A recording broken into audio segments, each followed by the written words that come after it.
Evo nas opet. U prvom delu smo, znaš, nekako samo zagrebali po površini. A sada idemo dublje. Kao da se pomeramo sa neke osunčane, bučne terase u tihu, intimnu sobu gde možemo da pričamo o onome što je stvarno bitno. O onome što tebe iznutra zaista pokreće.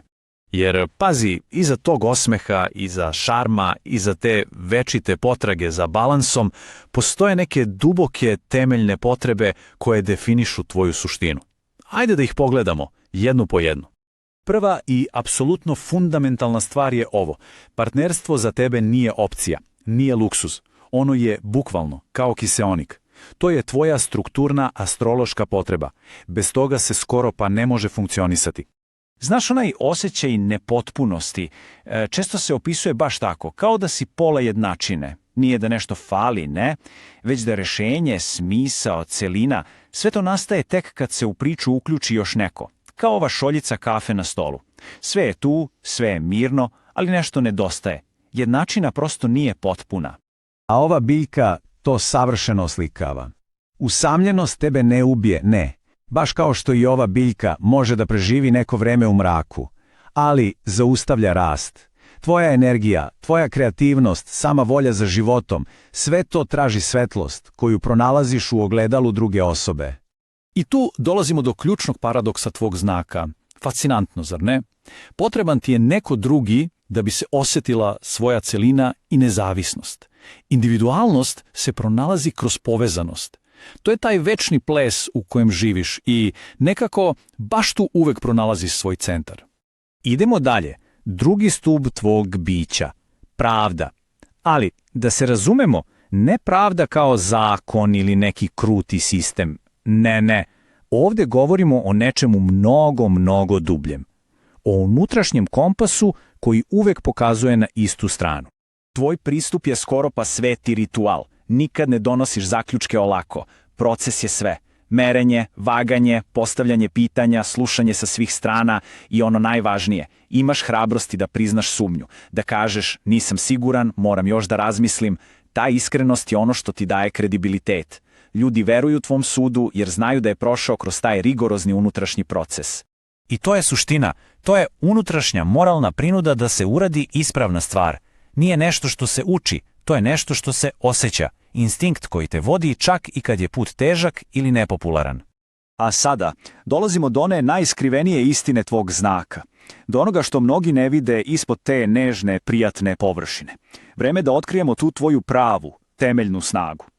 Gvozdena ruka u baršunastoj rukavici. Ova fraza kao da je izmišljena za tebe. Spolja je baršun, toplina, šarm, diplomatija, nežnost. Ali iznutra je čelik. Saturn je egzaltiran u vagi i odatle dolazi ta nepokolebljiva čelična volja. Ti možeš da usmeriš ljude tako nežno da će misliti da je to bila njihova ideja, a zapravo iza svega stoji tvoja čelična odlučnost. Tvoj tvoj intelekt je tvoje najmoćnije oružje i najlepši ukras. On je kao dijamant, stvarno jeste. Ima taj sjaj, tu sposobnost za duboku koncentraciju, tu ljubav prema umetnosti i nauci. Ali, pazi, kao i dijamant ima i oštrinu. On neprestano meri, procenjuje, sudi. Ta oštrica može biti briljantna, ali ponekad i hladna i seče na obe strane.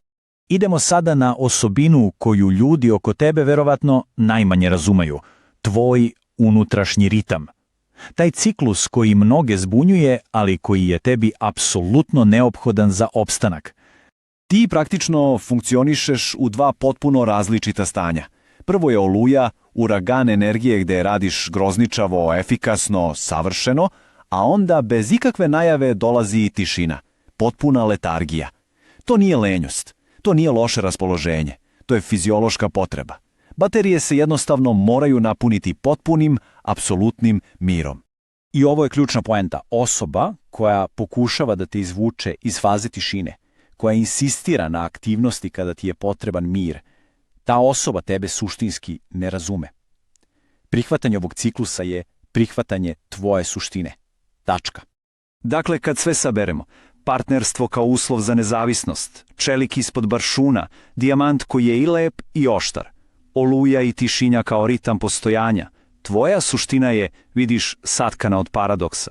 Ali to nije slabost. Ne, nipošto. Upravo tu leži tvoja jedinstvena snaga. I za kraj ostavljam te sa ovim pitanjem, da razmisliš. Možda ravnoteža nije neko statično stanje, neki cilj koji treba dostići. Možda je ravnoteža zapravo taj dinamični ples.